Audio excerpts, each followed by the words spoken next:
यहाँ देखेंगे कि ये है कक्षा 10 विज्ञान का मॉडल पेपर 2023 और 24। ये आए हुए कुछ प्रश्न हैं, उसी के आधार पर लिया गया प्रश्न है। तो यहाँ पे पूरा हम लोग डिस्कशन करेंगे। जैसे यहाँ पहला क्वेश्चन दिया गया है कि एक बल्ब पर 100 वाट कॉमा 220 वोल्ट लिखा है, तो उसका प्रतिरोध ज्ञात कीजिए। हम जानते हैं कि P इक्वल फार्मूला जो होता है V²/R होता है। अब हम यहाँ पे P की जगह R और R की जगह P लिख सकते हैं। R equal V²/P। जो हमारा ये दिया है वाट जो होता है ये सामर्थ्य का मतलब ये P की वैल्यू है, और वोल्ट जो है ये विभवांतर का मात्रक होता है, यानी ये V है। तो यहाँ पर हम इसकी वैल्यू को रख देंगे। V का जो मान है 220 वोल्ट है, यहाँ V² लगाया तो 220 × 220। जो सामर्थ्य दिया है बल्ब का वो 100 वाट दिया है, ठीक है। तो यहाँ पर लिखेंगे 100, 1 0 से 1 0 कटा, 1 0 से 1 0, यानी R इक्वल 22 × 22। अब यहाँ 22 को गुणा कर देंगे तो 2 2 4, 2 2 4, तो 484, और R का जो मात्रक होगा ओम। ठीक है, समझ गए? यानी P इक्वल V²/R ये मात्रा फार्मूला है। यहाँ पर P का जो वैल्यू दिया है 100 वाट दिया है, और विभवांतर जो दिया है 220। तो इसको कैलकुलेशन करके ऐसे कर देंगे, तो ये हमारा जो प्रतिरोध आ जाएगा वो 484 ओम आ जाएगा। ठीक, दूसरा क्वेश्चन देखेंगे। यहाँ पर दिया गया है जल में प्रकाश की चाल जो दी गई है 2.25 × 10⁸ मीटर प्रति सेकेंड है। यदि जल का अपवर्तनांक 4/3 है तो निर्वात में प्रकाश की चाल, हमको अपवर्तनांक 4/3 दिया है और जल में जो प्रकाश की चाल दिया गया है वो 2.25 × 10⁸ मीटर प्रति सेकेंड है। तो यहाँ क्या है कि निर्वात में प्रकाश की चाल कितना हो। हम जानते हैं कि अपवर्तनांक और निर्वात की चाल, प्रकाश की चाल निर्वात में जो होती है माध्यम, ये फार्मूला यानी इक्वल C/V। यहाँ यह हमारा जो है रिफ्लेक्टिव इंडेक्स है, मतलब अपवर्तनांक है। जो C है ये डिनोट करता है निर्वात में या वायु प्रकाश की चाल को। जो V दिया गया है ये माध्यम में प्रकाश की चाल है। तो हमारा माध्यम जो है वो जल है, तो यहाँ पे हम वाटर लगा सकते हैं या ऐसे ही लिख दें। तो यहाँ पर फार्मूला यानी इक्वल C/V। तो यहाँ पर वैल्यू हम रखेंगे कि जल में प्रकाश की जो चाल है कितनी है 2.25 × 10⁸ मीटर प्रति सेकेंड, और अपवर्तनांक जगह 4/3। तो निर्वात में प्रकाश की चाल तो C पूछा जा रहा है, तो हम इसको ऐसे कर लेंगे कि ऐसे क्रॉस मल्टीप्लाई C का 1 में करेंगे C, N का V में करेंगे N × V हो जाएगा। यानी यहाँ पर N की जो वैल्यू दी गई है वो अपवर्तनांक को हम N से प्रदर्शित करते हैं, और यहाँ पे N का जो मान दिया गया है 4/3, और जो V दिया गया है जल में प्रकाश की चाल वो 2.25 × 10⁸ मीटर प्रति सेकेंड। ठीक है, अब यहाँ मिक्स काट देंगे, ये हो जाएगा मेरा 7 × 21 और 3 × 5 = 15, यानी 0.75। अब गुणा कराएंगे तो 4 × 5 = 20 और 7 × 4 = 28, 2 30, 2 डिजिट पर डेसिमल, और ये 10⁸, यानी कहने का मतलब निर्वात में प्रकाश की चाल 3 × 10⁸ मीटर प्रति सेकेंड। और ये निर्वात में प्रकाश की चाल क्या है, फिक्स होती है, यानी प्रकाश इतनी ही वेग से निर्वात में गमन करता है। ठीक है, ये परीक्षा में पूछा भी जाता है कि निर्वात या वायु प्रकाश की चाल कितनी होती है, तो कितनी होती है 3 × 10⁸ मीटर प्रति सेकेंड। समझ में आ गया? ठीक, हमको ये ध्यान देना है कि प्रकाश की चाल और अपवर्तनांक में संबंध क्या होता है, तो N = C/V होता है। ये C क्या है, N क्या है, तो ये अपवर्तनांक है। ठीक है ना, ये C निर्वात या प्रकाश वायु प्रकाश की चाल है, और जो V दिया गया है ये क्या है, ये माध्यम में प्रकाश की चाल होता है। तो ये हमारा न्यूमेरिकल है। ठीक है, समझ में आ गया? अगला वाला देखेंगे।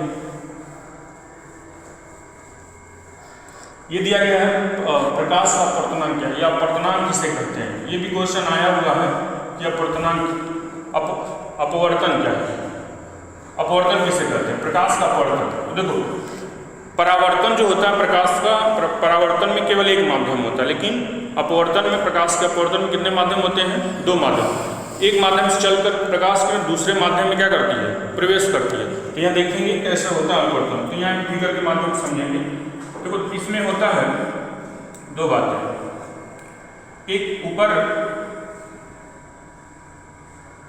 वायु, हम नीचे जल ले लेते हैं, एक में जल ऊपर ले लेते हैं, एक वायु ले लेते हैं।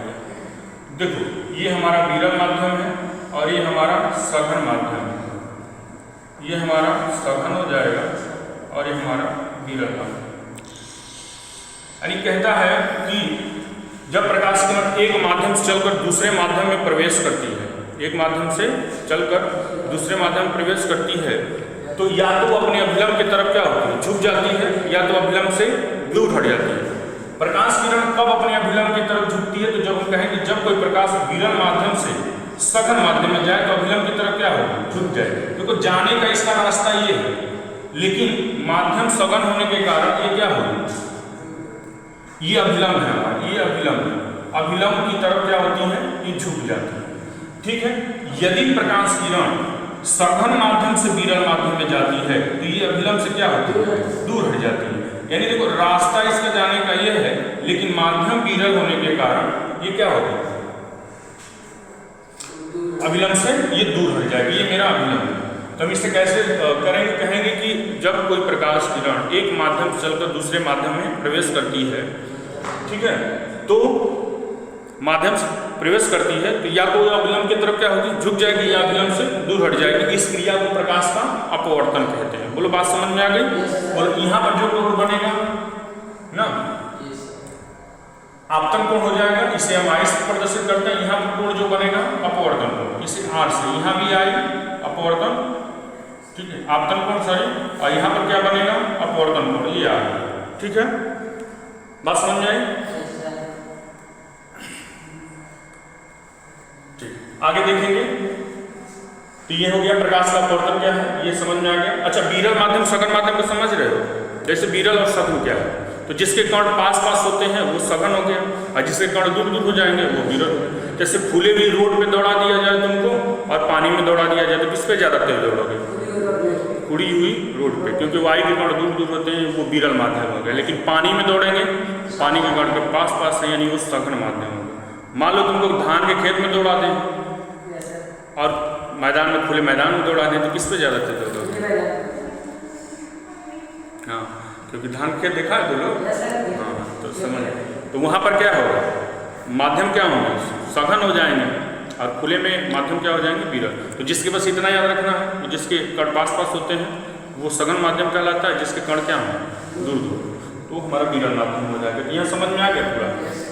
अब ये चौथा वाला जो क्वेश्चन है इसको देखेंगे। चुंबकीय क्षेत्र, चुंबकीय क्षेत्र किसे कहते हैं? तो वह क्षेत्र जहाँ तक चुंबक के प्रभाव का क्या किया जा सकता है? अनुभव किया जा सकता है, वो सारा क्षेत्र हमारा क्या कहलाता है? चुंबकीय क्षेत्र। मान लेते हैं ये हमारा एक चुंबक है, ठीक है, ये चुंबक है हमारा, ये चुंबक मान लेते हैं इस बिंदु, इस बिंदु, इस बिंदु, यहाँ तक ये किसी वस्तु को अपनी तरफ क्या कर लेता है? खींच लेता है। तो जहाँ तक ये किसी वस्तु को अपने तरफ खींच ले, ये पूरा जो क्षेत्र होता है वो क्या कहलाएगा? चुंबकीय क्षेत्र। तो ये मेरा जहाँ तक ये वस्तुओं को अपनी तरफ क्या करेगा? खींच लेगा। ये पूरा का हमारा क्षेत्र, ये सारा क्षेत्र क्या कहलाएगा? चुंबकीय क्षेत्र। चुंबकीय क्षेत्र से कहते हैं, यानी वह क्षेत्र जहाँ तक चुंबक के प्रभाव का क्या किया जा सकता है? अनुभव किया जा सकता है, वो पूरा क्षेत्र हमारा, ये पूरा क्षेत्र क्या कहलाएगा? चुंबकीय क्षेत्र। समझ में आ गया?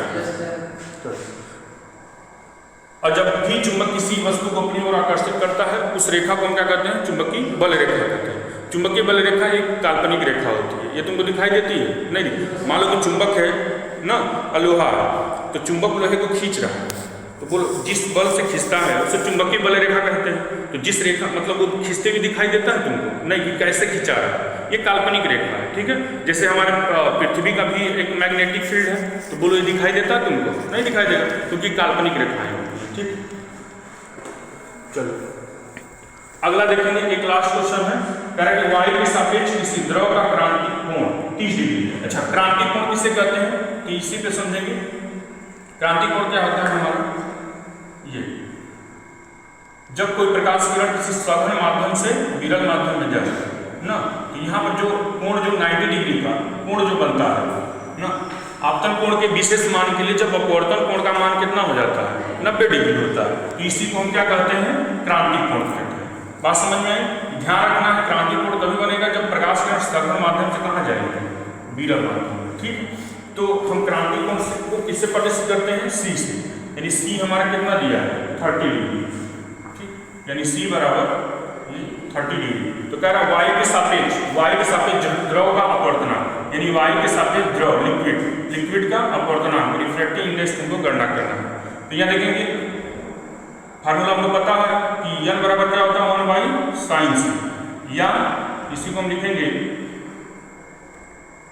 अपवर्तनांक ही याद करना तो ठीक है, ये यल हो गया, बोलो ये यल ऐसे वायु के सापेक्ष लिक्विड हो गया 1/sin। साइन सी को हम क्रांतिक कोण कहते हैं, तो सी का मान कितना दिया 30 डिग्री, तो सी की जगह क्या लिख देंगे 30 डिग्री। बोलो साइन 30 का मान कितना होता है 1/2। बोलो इसमें इससे भाग देना है, मतलब भागे 1/2, तो ये क्या होगा पलट जाएगा, तो ये क्या हो जाएगा, ऐसे पलट देंगे इसको, यानी 1 × 2/1 हो जाएगा। ठीक है, तो पलट देंगे तो यहाँ भाग था तो गुना हो जाएगा, ये कट जाएगा तो यानी 2, यानी ये वायु के सापेक्ष लिक्विड का अपवर्तनांक 2 आ गया। बोलो ये समझ में आया? तो ये देखो पूरे क्वेश्चन ये किसी न किसी वर्ष बोर्ड परीक्षा में आए हुए हैं, तो इसी तरह इनको हल करना है। ठीक है, समझ में आ गया? ठीक है।